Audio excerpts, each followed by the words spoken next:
2009 থেকে 23 সালের এই কয় বছরে 1078 কোটি টাকা ব্যয় করার খবর পাওয়া গেছে সিলেট সিটি কর্পোরেশন জলাবদ্ধতা নিরসনে। আপনিও 10 বছর দায়িত্বে ছিলেন, যে সময়টার কথা বলছিলাম সেই সময় কতটা জলাবদ্ধতা নিরসন হয়েছে আসলে খুব একটা তো দৃশ্যমান নয়।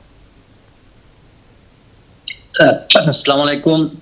আসলে আপনার কথাগুলো আমি খুবই অস্পষ্ট, তারপরেও যেটুকু শুনেছি তার উত্তরে আমি এটুকু বলতে, আলোচকদের কোনো বক্তব্যই আমি শুনি নাই, কিন্তু আমি যে 10 বছর মেয়র ছিলাম আপনি যেটা বলছেন, এবং 178 কোটি টাকা আমাদের কাছে দেওয়া হয়েছিল বলে বলা হয়েছে, এটা কিন্তু 3টা ফেজে দেওয়া হয়েছে। এবং আমি 2009 সালে 206 কোটি টাকা দেওয়া হয়েছিল আমাদের প্রাক্তন যিনি মেয়র ছিলেন তার সময়ে, আমাদের সাবেক অর্থমন্ত্রী আব্দুল মুহিত। পরবর্তীতে আমি যখন দায়িত্ব নিলাম তখন আমাদেরকে 80% জিওবি এবং 20% আপনার সিটি কর্পোরেশন থেকে দিয়ে এই 120 কোটি 1228 কোটি টাকা আমাদেরকে প্রজেক্ট দেওয়া হয়। এটা কিন্তু জলাশয়, জলাবদ্ধতা এবং অবকাঠামো, এবং এখন পর্যন্ত 3টা পুরো ফেজের টাকা এখনো আসে নাই। এক আর দ্বিতীয়ত হচ্ছে আমাদের যে মূল বিষয়টা থেকে এড়িয়ে এখন 178 কোটি টাকার কথা বলা হয়েছে। এটা ফেজ বাই ফেজ বিভিন্ন ধরনের আপনার প্রজেক্টের এগেইনস্টে আছে, এবং যেটা ছিল এটা চলমান এবং এটা এখনো কাজ চলছে। বাস্তবতা ভিন্ন। সিলেটের যে বন্যা হচ্ছে প্রতি বছরে এবং হয়ে পড়লেই এখন যেটা হচ্ছে সেটা মানুষ সৃষ্ট। কারণ আপনি যখন প্রকৃতির বিরুদ্ধে অবস্থান নেবেন, প্রকৃতি তখন আপনার বিরুদ্ধে অবস্থান নেবে। আপনি দেখেন সিলেটের প্রথমত চেরাপুঞ্জির পাশে আমাদের অবস্থান, এবং সিলেটের এই মেঘালয় আসামে যখন অতিবৃষ্টি হয় তখনই এটার জলগুলো আমাদের দেশে এসে ঢুকে, এবং সেই সময় দেখা যায় আমাদের পার্শ্ববর্তী দেশ ভারত থেকে এগুলা সুইচ গেট ছেড়ে দেওয়া হয়।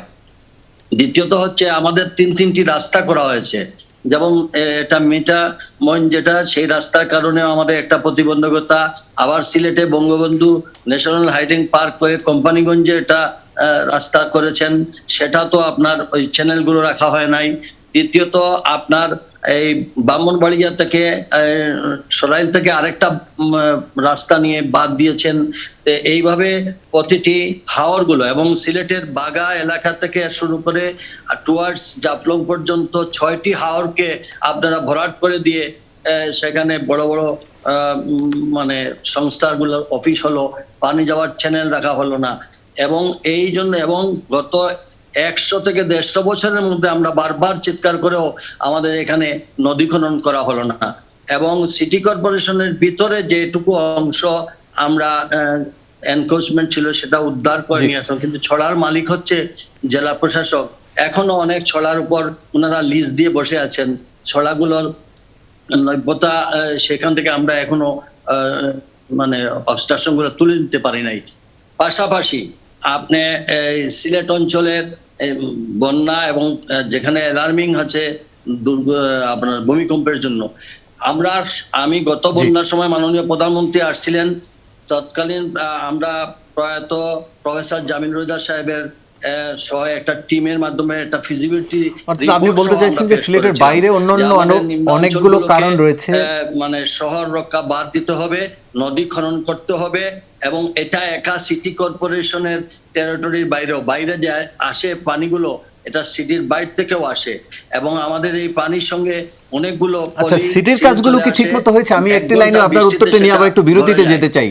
আমি একটু ছোট, আমরা যখন বন্যা হয় আপনি সম্ভবত শুনতে পারেন, আমি আবারও আপনার আলোচনায় ফিরবো, আপনার কাছে আমি আবারও ফিরবো, একটু বিরতি নিয়ে আসতে হচ্ছে। দর্শক, ছোট